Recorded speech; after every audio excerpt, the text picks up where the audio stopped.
අපිට වෙනවට අකමැති දේවල් පින්නතුනේ අනුන්ට කරන්න එපා. අපිට හිරිහැරයක් වෙන දේවල් අපිට වගේම කාටද හිරිහැර? අනුන්ට හිරිහැරයි. මොනවාද අපිට වෙනවට අකමැති දේවල්? අපි කැමතිද කවුරුත් අපිට කුණුහරුපෙන් බනිනවට? මේක මේ හෘද සාක්ෂියට එක්ක කරන්න ඕන ගනුදෙනුව. මේ දේශනාවට ආගමක් නැහැ. මේකට කොහෙද ජාතියක්? මේ විදිහට ජීවත් වෙනවා නම් මුළු රටක් සමෘද්ධිමත් වෙනවා. අපේ භාග්‍යවතුන් වහන්සේ උගන්වනවා. සබ්බේ තසන්ති දණ්ඩස්සනේ, සියලු සත්වයෝ දඬුවමට බයයි. උන්වහන්සේ දේශනා කරනවා ගලන පෙළන එක, පීඩණයට ලක් කරන එක මහණෙනි හිතන්න ඔයත්තන්ට වුණා නම් මොකද වෙන්නේ කියලා බුදුහාමුදුරුවෝ අහනවා. ස්වාමීනි අපි කැමති නැහැ. ඇයි එහෙනම් අපි අකමැති දේවල් අනුන්ට කරන්නේ? අපි හිතමුකෝ අපි අද උදේ වැඩට යනවා. වැඩට යනකොට මම කැමති හැම කෙනෙක්ම මට good morning කියනවනම් අපි කැමති නැද්ද? කවුරු හරි අපිට කතා කරන්න කලින් අපිට කතා කරනවා නම් අපි කැමති නැද්ද?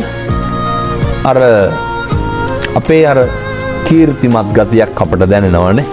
මිනිස්සු නිරන්තරයෙන්ම බලන්න පින්නතුනේ මේ අපෙන් කෙරෙන්න තියෙන දෙයට වඩා අනුන්ගෙන් මොකක්ද අපිට කෙරෙන්න තියෙන්නේ කියලා.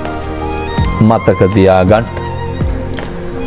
ආයතනය තුල පහළම කනිෂ්ඨම සේවකයාගේ ඉඳන් ආමන්ත්‍රණය කරන්න පුරුදු වෙන්න. අපිට ලැබෙන්නේ එතකොට මොකක්ද?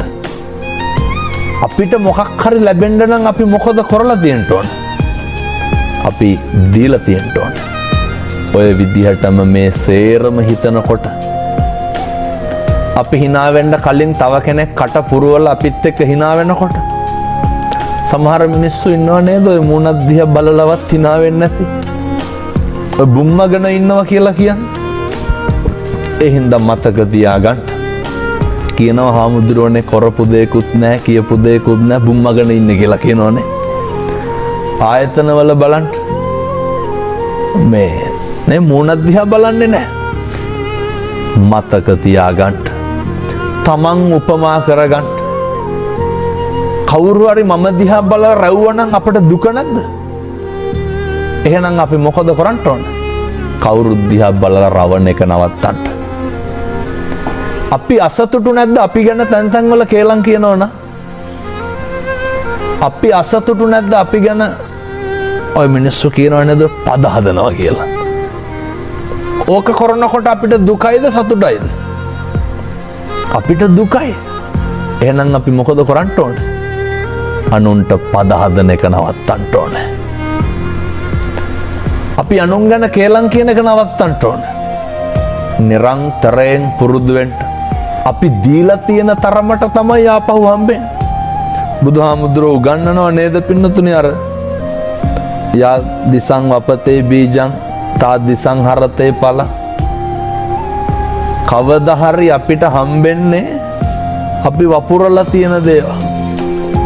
බොහෝ පින්නතුන් කියන කාරණයක් තමයි මේ මිනිස්සුන්ගේ තියෙන මේ අර අපිටම ලැබෙනවා නම් හොඳයි කියලා හිතන පිරිසක් ඉන්නවනේ. මිනිස්සු අර ඊර්ෂ්‍යායි. හම්බෙන්න තරමක් කාටද හම්බෙන්න ඕන? අපිට විතරයි.